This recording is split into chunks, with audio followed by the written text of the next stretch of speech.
నమస్కారం. మాకు సర్వేపల్లిలో ఒక స్వాతంత్ర సమర యోధుడు ఉన్నాడయ్యా. ఆయన స్వాతంత్ర సమరంలో పాల్గొనకపోయినా సర్వేపల్లి నియోజకవర్గంలో ఈ స్వాతంత్ర సమర యోధుడు సత్యాగ్రహ దీక్షలని ఆ దీక్షలన్నీ ఈయన కిరాయి కోసం చేపట్టే దీక్షలు ఇవి. ఈ సోమిరెడ్డి చంద్రమోహన్ రెడ్డి గిట్టుబాటు ధర కోసం కిరాయి దీక్షలు చేస్తూ దానిని రాజకీయంగా వాడుకునేదానికి ప్రయత్నం చేస్తున్నాడు. అయితే నేను అడుగుతున్నా, సోమిరెడ్డి చంద్రమోహన్ రెడ్డి, నువ్వు కనుపూరు చెరువులో గ్రావెల్ ఎత్తుతున్నారని చెప్పి నువ్వే గ్రూపులో పోస్ట్ చేసావు. కరెక్ట్గా తిరిగి 2 గంటలు అయ్యేసరికి ఆ పోస్టులో ఉన్నటువంటి గ్రూప్లో పెట్టిన పోస్టులు మళ్ళీ డిలీట్ చేసావు. తర్వాత వాటి మీద గట్టిగా విచారణ జరిపిస్తే ఆ టిప్పర్లు ఎవరే అని చెప్పి తీస్తే మీ బుజ్జినాయుడు. ఆ బుజ్జినాయుడు నోరు మెదిపితే నీ బాగోతం ఎక్కడ బయటపడుతుందని చెప్పి అతను తీసుకొచ్చి నీ ఇంట్లోనే పెట్టుకొని బెయిల్ వచ్చిన దాకా అతను నువ్వే కాపలా కాసావు. ఇకపోతే మనుగోలు మండలంలో ధాన్యం గిట్టుబాటు ధర లేదు, రైతుల్ని మోసం చేసి వైసీపీ నాయకులే ధాన్యం కొనుక్కొని అమ్ముకుంటారని చెప్పి మాట్లాడావు. వాటి మీద విచారణ జరిపిస్తే చివరికి నీ పార్టీలో నీకు ముఖ్య అనుచరులైనటువంటి వాళ్ళు దొరికారు. వాళ్ళ మీద కేసు ఇప్పటికీ నడుస్తున్న మాట వాస్తవా కాదా? సోమిరెడ్డి చంద్రమోహన్ రెడ్డి, నువ్వు చెప్పాలి ఈ విషయాన్ని. అవన్నీ వదిలేసి పాపం పొదలకూరు మండలంలో ఏమి దొరకలేదని మాట్లాడటానికి ఏమి దొరకపోయేసరికి ఇద్దరు వ్యక్తుల మధ్య జరిగిన గొడవని దాంట్లో ఈయన తలకాయ దూర్చి ఈయనేదో ప్రజా సమస్యల మీద పెద్ద ఎత్తున పోరాటం చేస్తున్నట్టు బెల్డప్పులు కొట్టి నువ్వు అదేదో రాజకీయంగా వాడుకోవడానికి నువ్వు ప్రయత్నాలు చేస్తే ఇక్కడ ఎవ్వరూ ప్రజలన్నీ గమనిస్తున్నారు. సోమిరెడ్డి చంద్రమోహన్ రెడ్డి, నువ్వేం చేస్తున్నావు? ఎందుకోసం చేస్తున్నావు? నీ ఉద్యమాలు దేనికి? నీ ఉద్యమాల వెనక ఏం జరుగుతుంది ఎవరికి తెలియదు? సోమిరెడ్డి చంద్రమోహన్ రెడ్డి, సైదాపురం పోయావు. సైదాపురంలో అక్రమ మైనింగ్ అని చెప్పి గందరగోళంగా అరిసావు. వాళ్ళ దగ్గర 5 కోట్లు దానం పెట్టుకున్నావు, 5 కోట్లు తీసుకున్నావు. 24 గంటల్లోనే తర్వాత నోరు మెదపల. ఆ 24 గంటల్లో ఏం జరిగిందని చెప్పి మా మంత్రి కాకాని గోవర్ధన్ రెడ్డి గారు తరచూ అడుగుతున్నప్పటికీ దాన్ని తట్టుకోలేక ఈరోజు ఈ వివాదాన్ని మంత్రికి పూయాలని చెప్పి నువ్వు అనుకుంటున్నావు. నీలాంటి వాళ్ళు తలకిందులు తపస్సు చేసిన సోమిరెడ్డి చంద్రమోహన్ రెడ్డి, మా మంత్రి కాకాని గోవర్ధన్ రెడ్డి, నీలాంటి వాళ్ళు తలకిందులు తపస్సు చేసిన మంత్రి కాకాని గోవర్ధన్ రెడ్డి మీద అవినీతి మచ్చ వేయాలంటే మీ బాబులు దిగిరావాలి తప్ప మరొకటి లేదు. మీ వల్ల కాదని చెప్పి సందర్భంగా చెప్తున్నా. గతంలో చెప్పా, ఇప్పుడు చెప్తున్నా, మీ బాబులు దిగొచ్చినా కూడా కాకాని గోవర్ధన్ రెడ్డి మీద అవినీతి మరకనేది మీ వల్ల కాదు అని మళ్ళీ కూడా చెప్తున్నా. ఈ విషయంలో నేను ఈ విషయానికి సంబంధించి ఎవరైతే నిన్ను కలిశారో, నీతో మాట్లాడారో అదే వ్యక్తులు నా దగ్గరకు వచ్చారు, నాతోనే మాట్లాడారు. నా దగ్గరకు వచ్చి, అయ్యా మంత్రికి ఒక మాట చెప్పు, మంత్రి కొద్దిగా నాకు సహకరిస్తే నేను ఆ మైండ్లోకి వెళ్తానని చెప్పి నా దగ్గరకు వస్తే నేను ఒకటే మాట చెప్పా, మంత్రి అట్లాంటి వాటిని ఎంకరేజ్ చేయడు, ఆయన కాడికి వెళ్తే చొప్పు తీసుకొని కొడతాడు, కాబట్టి నా దగ్గరకు రావద్దు, ఇది జరగదని చెప్పి నేనే ఆ మాట వాళ్ళని నా దగ్గరికి తీసుకొచ్చినటువంటి వ్యక్తికి చెప్పిన మాట వాస్తవా కాదా ఒక్కసారి వాళ్ళని అడిగి తెలుసుకో. నా దగ్గరకు వచ్చి ఎవరైతే నా దగ్గర తీసుకొచ్చాడో ఆ వ్యక్తులు కావాలంటే నేను తీసుకొని వస్తా. వాళ్ళు చెప్పిన మాట, నన్ను చంద్రమోహన్ రెడ్డి రమ్మని పిలుస్తున్నాడు, మేము అండగా ఉంటాము, ఎవరు అడ్డొస్తారో చూస్తాము అని ఆయన పదే ఫోన్లు చేస్తున్నారు. మేము ఆయన దగ్గరికి పోము, మాకు అవసరం లేదు, నువ్వు సహకరించు అని అంటే నీ దగ్గర ఏం కాగితాలు నేను అడిగా. లీజ్ టైం అయిపోయిందని నాతోనే చెప్పారు. మరి లీజ్ టైం అయిపోయిన తర్వాత వాళ్ళ వాళ్ళ పొలం దాంట్లో మీరు ఎట్లా వెళ్తారండి? ఇట్లాంటి రోడ్లకి మా మంత్రి ఒప్పుకోడు కాబట్టి నేను అడిగి మనం చెడ్డ కావడం కంటే నేను అడగనయ్యా అని చెప్పి ఇదే మాట నేను మాట్లాడిన మాట వాస్తవం కాదో తెలుసుకో. ఆ తర్వాత వాళ్ళు నీ దగ్గరికి వస్తే నువ్వు బేరం మాట్లాడుకున్నావు. ఎలక్షన్ వస్తున్నాయి కాబట్టి సైదాపురంలో 5 కోట్లు, ఇక్కడ ఒక 5 కోట్లకి బేరం మాట్లాడుకొని దాంట్లో దిగావు. నువ్వేమో స్వాతంత్ర సమరంలో ప్రజా సమస్యల మీద నువ్వు పెద్ద ఎత్తున ఉద్యమం చేసేలాగా సత్యాగ్రహ దీక్ష. ఏమి సత్యాగ్రహ దీక్ష? సోమిరెడ్డి చంద్రమోహన్ రెడ్డి నీ ఆకలి, నీ అవినీతికి, నీ యొక్క వాళ్ళ అవకాశాలని నువ్వు వాళ్ళ అవసరాలని నీ అవకాశాలుగా మార్చుకొని ఈరోజు నీ దందా అధికారంలో లేకపోయినా నీ దందా కొనసాగిస్తూ ఆ దందా వెనక దానిని మళ్ళా రాజకీయంగా కాకాని గోవర్ధన్ రెడ్డికి అందించే ప్రయత్నం ఏదో చేస్తున్నావో అది కరెక్ట్ కాదు సోమిరెడ్డి చంద్రమోహన్ రెడ్డి. అన్ని ప్రజలు గమనిస్తున్నారు, ప్రజలు దగ్గరగా చూస్తున్నారు. అదే నేను ఈరోజు ఒక మాట అడుగుతున్నా. మేమే దాంట్లో మాకు సంబంధం ఉండి మేమే మాదే అయితే నువ్వు అక్కడ అడుగు పెట్టగలవా? అడుగు పెట్టే సాహసం చేయగలవా నువ్వు సోమిరెడ్డి చంద్రమోహన్ రెడ్డి? ఒక్కసారి గుర్తుపెట్టుకో, మాకు సంబంధం లేని విషయం కాబట్టి మేము దాని జోలికి రాలా. అదే మాకు సంబంధం ఉంటే నువ్వు అక్కడికి వచ్చుంటే నీకు ఏం జరిగేదో తెలిసేది. మొన్న అన్నావు మా పెద్ద ఆయన కాకాని రమణారెడ్డి గారి విగ్రహం పెట్టుతుంటే దాన్ని దొడ్డిదారిన పోయి నువ్వు హైకోర్టులో వేసావు. నేను అక్కడికి వస్తున్నా, అది ఎట్లా పెడతాను హైకోర్టులో ఉంటే అది ఎట్లా పెడతానని వస్తున్నాను అన్నావు. నీ మాటకి కట్టుబడి మేము అక్కడే ఉన్నాం. మా వాళ్ళంతా నువ్వు వస్తావు కదా ఏదో తెలుసుకున్నా అని చెప్పి ఆ విగ్రహం దగ్గరే ఉంటే నువ్వు రాలా, భయపడి ఇంకో దారిని వెళ్ళావు. కాబట్టి నీలాగా నిద్ర లేస్తే నువ్వు శ్రీనివాస మహల్లో గతంలో ఎంతమంది మహిళ చేత తల్లించుకున్న సంగతి అందరికి జగమెరిగిన సత్యం. తర్వాత మగాళ్ళ వాళ్ళు రకరకాలుగా నిన్ను ఎన్నో విషయాల్లో మగాళ్ళ చేత తల్లు తిన్నది కూడా అందరికీ తెలుసు. ఎన్నికల సమయాల్లో నిన్ను లోపల పెట్టి తలుపేసిన సందర్భాలు కూడా అందరికీ తెలిసింది. ఇవన్నీ జగమెరిగిన సత్యాలే. అయితే ఇప్పుడు ఒకటి జరిగింది, అటు మగాళ్ళు ఇటు ఆడాలు ఇద్దరు అయిపోయింది. చివరికి పాపం హిజ్రాల చేతిలో కూడా తన్నులు తినే స్థాయికి నువ్వు దిగజారిపోయే సోమిరెడ్డి చంద్రమోహన్ రెడ్డి. నీ జీవితం, నీ రాజకీయ జీవితం హిజ్రాల చేతిలో కూడా తన్నులు తినే స్థాయికి దిగజారిపోతే ఎవరు ఏమనాలి సోమిరెడ్డి చంద్రమోహన్ రెడ్డి? కాకపోతే ఏడు ఒక్క విషయం, హిజ్రాలు వచ్చంట ఆయన దీవించిపోయారంట. ఆయనంట పెన్షన్లు ఇచ్చారంట. ఎవరికి పెన్షన్లు ఇచ్చావు?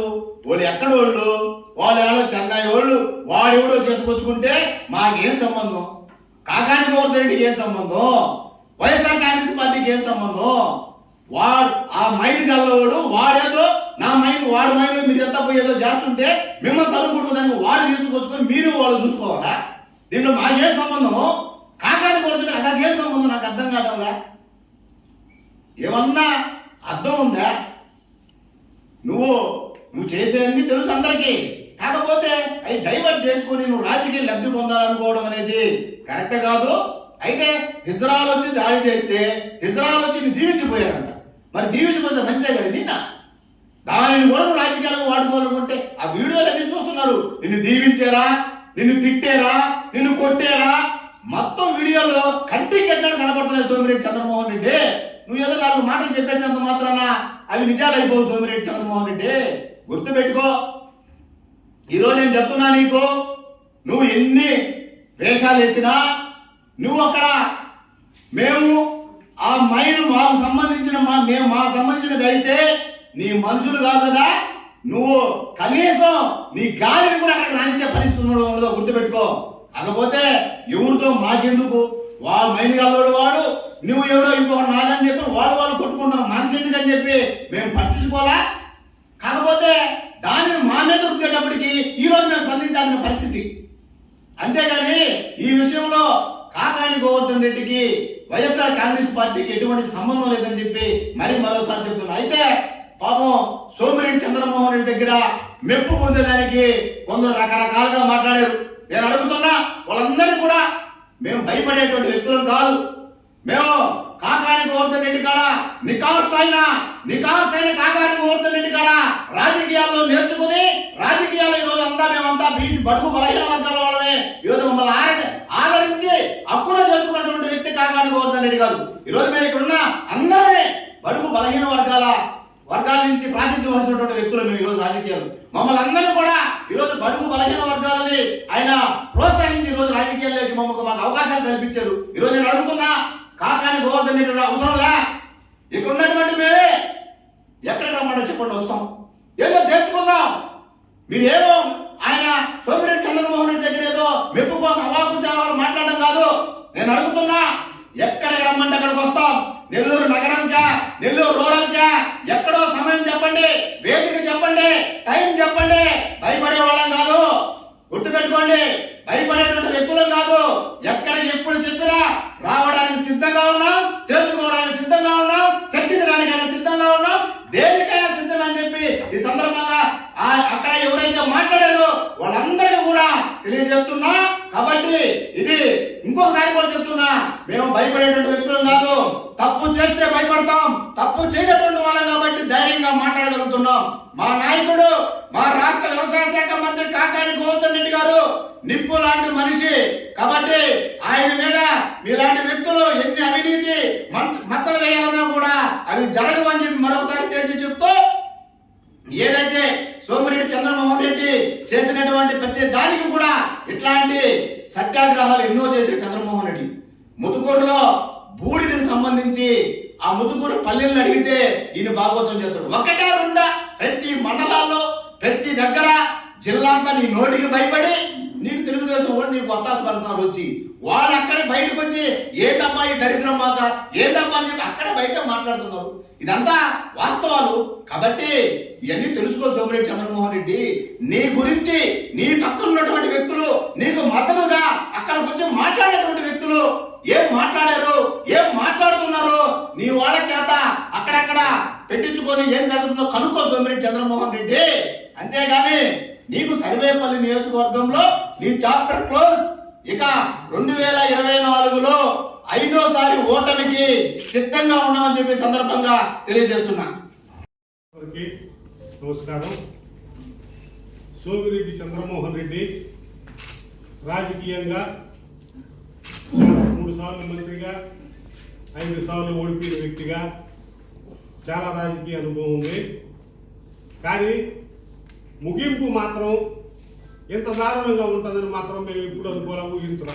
ఎవరో కూడా మేమే కాదు, ఎవరో కూడా ఊహించలే. ఎందుకంటే పాపం నిన్న ఇజ్రాయెల్ ఆయన పట్ల ప్రవర్తించిన అసభ్య ప్రవర్తన తీరు మాత్రం చూసి చాలామంది ఈ విధంగా ఉంటుందని మాత్రం దారుణంగా ఎవరు ఊహించరా. ఎందుకంటే వాళ్ళు అసలు వచ్చిన తర్వాత చంద్రమోహన్ రెడ్డి ఆలోచించాలి, వాళ్ళు ఎందుకు వచ్చారు, ఎక్కడి నుంచి వచ్చారు, వాళ్ళు ఏ విషయంలో తేడా ఉంటే వచ్చారు అనేది ఎవరన్నా పంపించారనేది ఆలోచించకుండా కేవలం ఒకే ఒక నింద మా మంత్రి గారి మీద, పార్టీ మీద మోపటం ఇది న్యాయం కాదు, అసమంజసంగా ఉంది, ఇది పద్ధతి కాదు. రెండోది, అసలు మా మంత్రి గారు గాన అనుకోనుంటే నువ్వు ఆ మైన్లోకి పోగలవా, ఆ మైన్లో నువ్వు 1 గంట కూర్చోగలవా, నువ్వు కారుపోతలన్నీ కుయ్యగలవా? ఆయన ఏమనుకున్నాడు, పాపం నీ సీట్ కన్ఫర్మేషన్ కోసమో లేకపోతే ప్యాకేజీ కోసమో లేదో అతను తంటాలు అతను పడుతున్నాడులే మనకెందుకు అనుకున్నాడు తప్ప, లేకపోతే ఈ విధంగా ఉంటుందని మాత్రం ఆయన అనుకోవాలి. తర్వాత నువ్వు ఆలోచించాల్సింది, అల్లీపురంలో ఇజ్రాయెల్కి ఒక సెంటర్ కూడా ఉందని కూడా నువ్వు ఆలోచించాలి. ఉందో లేదో నీకు తెలుసుకో. అక్కడ నీకేమేమి సమస్యలు వచ్చాయో, నీకు వాళ్ళకి ఏమన్నా నువ్వు ఇస్తానని నువ్వు వాళ్ళకి ఏమైనా ఇవ్వలేదో, లేకుంటే ఎందుకు వాళ్ళు వచ్చారో అనేది నువ్వు ఆలోచించకుండా ఈ విధంగా నువ్వు దారుణంగా అనవసరంగా అసత్య ఆరోపణలు చేయడం అయితే పద్ధతి కాదు. నీకు వాళ్ళకి ఏమైనా తేడాలు ఉన్నాయా, గొడవలు ఉన్నాయా, ఏమన్నా మధ్యలో వాళ్ళకి నేను ఏమి తేడా చేస్తుంటే వీళ్ళు వచ్చారనేది నువ్వు ఆలోచించకుండా కేవలం మా మంత్రి గారి మీద, పార్టీ మీద రుద్దతో నువ్వు పద్ధతి కాదని నేను మళ్ళీ కూడా తెలియజేసుకుంటూ, మా నాయకుడు నువ్వు అసలు మైండ్లో పోయి కూర్చోవటం కాదు, మా నాయకుడు నిన్ను మంత్రిగా ఉన్నప్పుడే, మేము ప్రతిపక్ష సభ్యుడిగా శాసనసభ్యుడిగా ఉన్నప్పుడే ఇప్పుడు నిన్ను చుట్టూ వచ్చిన సంగతి ఒకసారి గుర్తు చేసుకో. ఈ నెల్లూరు ప్రజలకు తెలుసు, సర్వేపల్లి నియోజకవర్గ ప్రజలకు ఇంకా బాగా తెలుసు. కానీ నువ్వు మా నాయకుడికి ఎప్పుడు నువ్వు మనుషులు లెక్క కాదు. అలాంటి చంద్రమోహన్ రెడ్డి నిన్ను ఒక లెక్కేసుకొని నిన్ను ఆ విధంగా చేస్తున్నాడంటే అది చాలా పద్ధతి కాదు. నిజరాలు నీ పట్ల ప్రవర్తించిన తీరైతే మాకైతే చాలా అసభ్యకరంగా, చాలా బాధగా ఉండింది. నిజంగా అయితే ఇంత పంచనైపోయాడా సోమిరెడ్డి చివరికి అని అంత బాధ వేసింది. నిజంగా సోమిరెడ్డి విచారణ చేసుకో. సోమిరెడ్డి వాళ్ళు వచ్చి నిన్నే ఊరికే మాట్లాడలా, వాళ్ళు వచ్చి ఊరికే బలా, నిన్నెవరు పంపిస్తే వచ్చినట్టు రాలా. వాళ్ళు వచ్చి ఏమన్నారు తెలుసా? శాఖరెడ్డి దగ్గర నువ్వు 5 కోట్లు తీసుకున్నావు, నువ్వు ఇక్కడ మైనింగ్ వాళ్ళ దగ్గర 5 కోట్లు తీసుకున్నావు అని వాళ్ళు నిన్ను అసత్య ఆరోపణలు చేశారు అనుకుంటున్నావా? వాళ్ళు నిజమైన ఆరోపణలు చేశారు అనుకుంటున్నావు? తేల్చుకోను.